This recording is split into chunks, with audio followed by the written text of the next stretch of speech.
Welcome back to Lessons Learned. We are here today to finish up a little project that I started a couple months ago probably. It's just a little one block wall hanging that I did. This cat actually came from another pattern and I liked it so much that I wanted to make just a little individual mat out of it, or probably something that would be hung.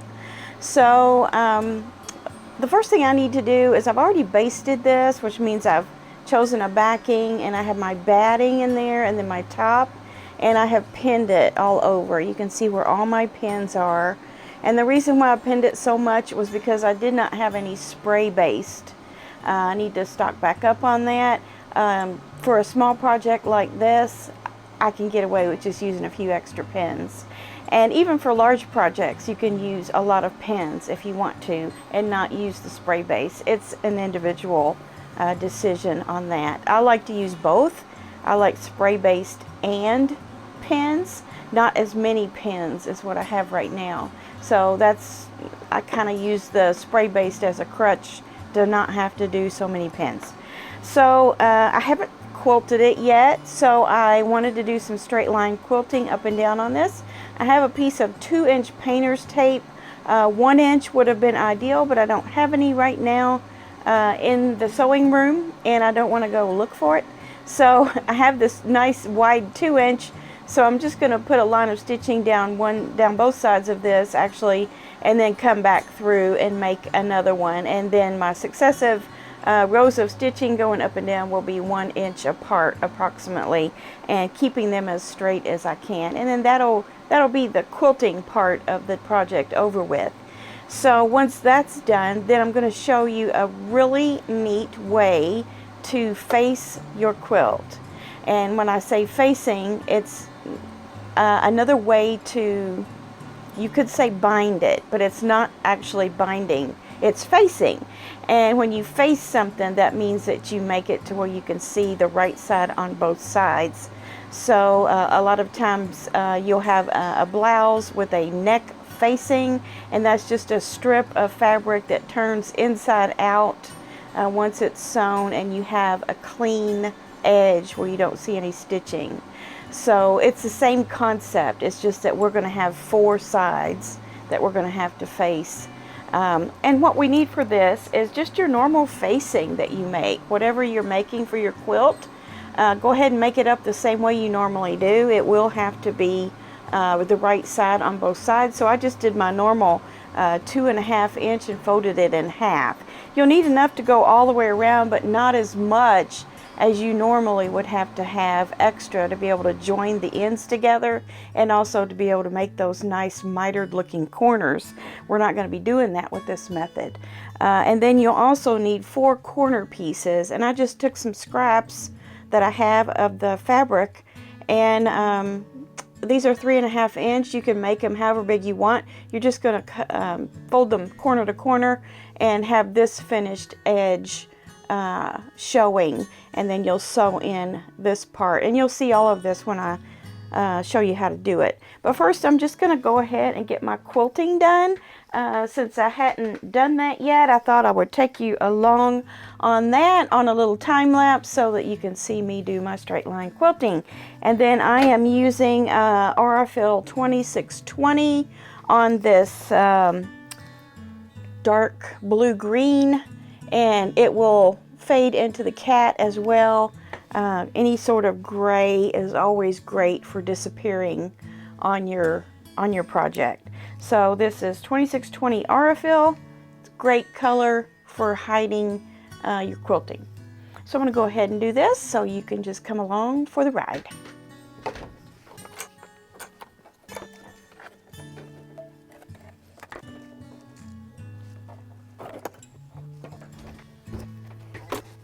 I have my walking foot on. I'm just going to take a little test piece and run it through here and make sure that my stitches are going to be okay. I'm going to set my stitch length all the way over to 4, and then my stitch width remains on the normal position. Looks good. Okay, here we go.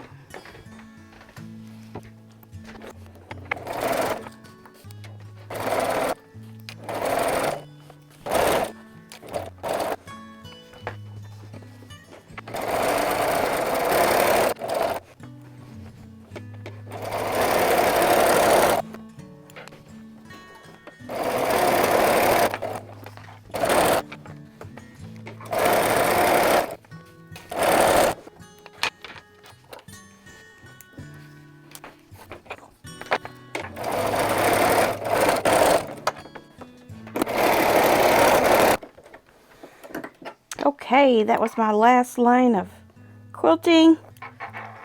I ended up doing a 1/2 inch because that way I could go on either side of the edge of my walking foot. So with the needle in the center position there, I had exactly a 1/2 inch on either side of the edge of my foot. So I could go from my starting line, I could go this way, and then I could keep going this way, and all my lines could go from top to bottom. So there it is. It's all quilted up. And see what I mean about this thread? You can't really see it. And on this back, you definitely can't see it. I have no idea what color it is. So that's pretty cool. So now what I'm going to do is I'm going to go to the cutting board and cut this off. All of this, I'm going to trim it even with the front. And then I'll come back and show you the amazing facing. Okay, so here we are now with our triangles and our finished bias tape. Not bias tape, it's binding. It's not on the bias, so we can't call it bias tape. That's the old school in me that said that. So what we're going to do is we're going to have to make a facing, which means when we flip it over, our edges will all be finished and all of our binding work will be on the back. So what we're going to do is place a corner like this with your raw edges against the raw edges of your quilt, and then this is your finished because you folded that, right? So that goes there. You can pin it in place if you want, and then you can do that all the way around. And then what you're going to do next is you're going to place on top of that your binding, and the raw edges will also be towards the outside. And you don't have to worry anything about this raw edge here, because when this gets flipped over, it's all going to be underneath your triangle, and then that's going to get encased in some top stitching or some hand stitching, whichever you decide to do. So you can go ahead actually and go all the way down to this other side, put your triangle down,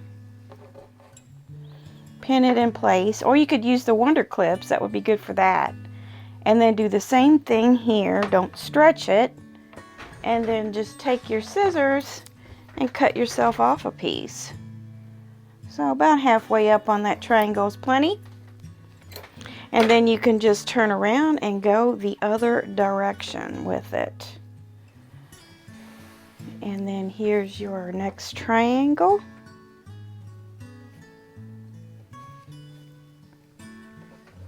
Pin it in place. Keep some over here that'll be hidden under your triangle. So I would say about 1 1/8 away, because that's half of the width of that. So let's do that again over here.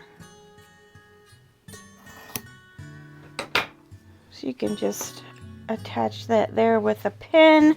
I should probably do that here as well. I did one up at the top, but okay. And then here's our other side. So we can just put our raw edges to the outside. Leave a little bit beyond your triangle, about 1 inch or so. And do the same thing down here. Here's our final triangle. Whoops. Raw edges out, raw edges to the outside of your project. And we will just pin that in place. Cut it off about 1 inch from the corner. Turn around. And do another one for this side. You don't really want these to overlap underneath there. So just leave yourself enough room to be able to just sit it right up beside of that. It's not going to be shown. It's not going to be seen, but you don't want to have unnecessary bumps under there.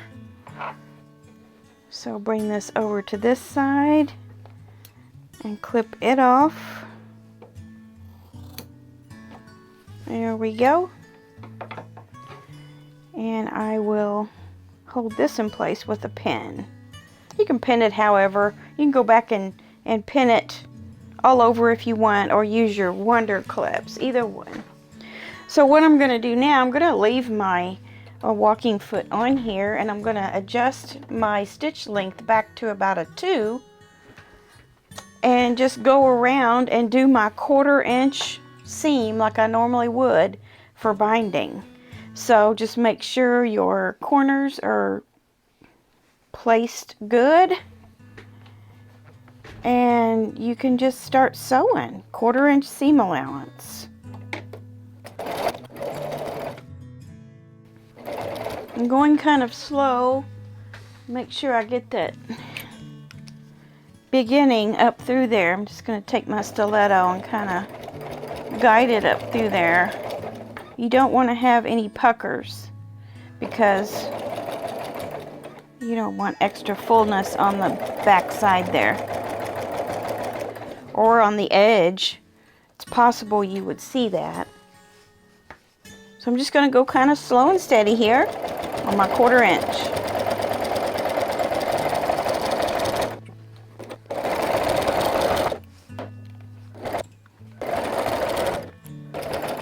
Go to the edge up to a 1/4 inch. Don't go all the way off the edge. So leave a 1/4 inch so that you can lift your presser foot, turn it, and keep going with your 1/4 inch seam.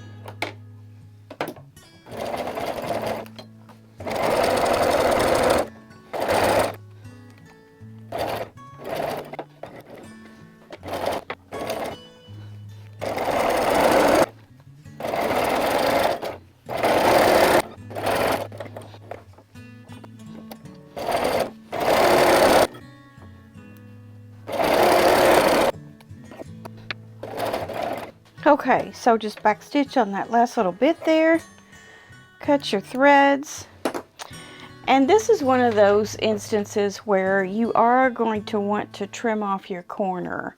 Normally you don't do that when you're binding a quilt, but in this case we are going to just slice right across there, not going through your stitches on each of these corners, just to take a little bulk out of there.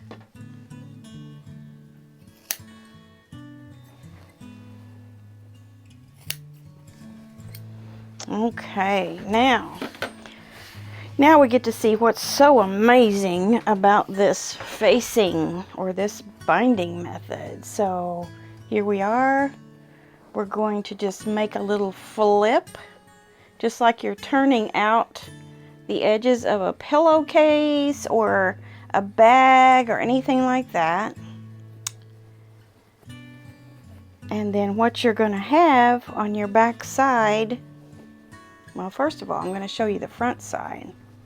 This is what your front side will look like. It'll look completely finished.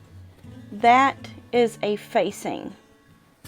And then on the back side, it's going to look like this. So at this point, you'll go ahead and turn all these around like that and iron them down nicely. And then go through and clip this down with your wonder clips and hand stitch your back. You can machine sew it down if you want. You could actually just go on this particular project, being a wall hanging like it is, I could actually take a row of stitching from the front all the way around the edges and then just leave this as it is, as a facing. It doesn't have to be tacked down for a wall hanging. For a placemat, I would. For a full quilt, I would.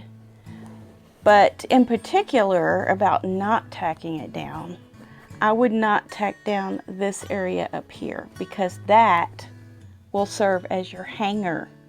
You can put your dowel rod in there or whatever sort of hanger you have that's designed to go up in those corners, and you'll have that on both sides.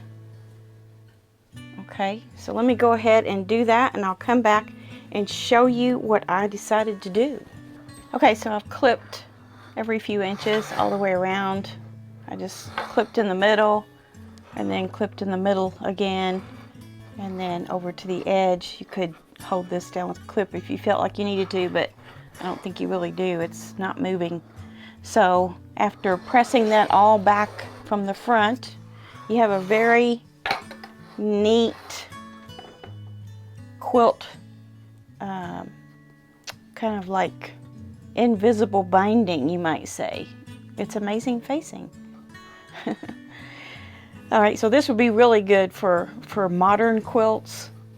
You know, something that you don't want to look framed or intentionally bound, but you just kind of want your modern quilt top to float but yet be finished. This would be a good option.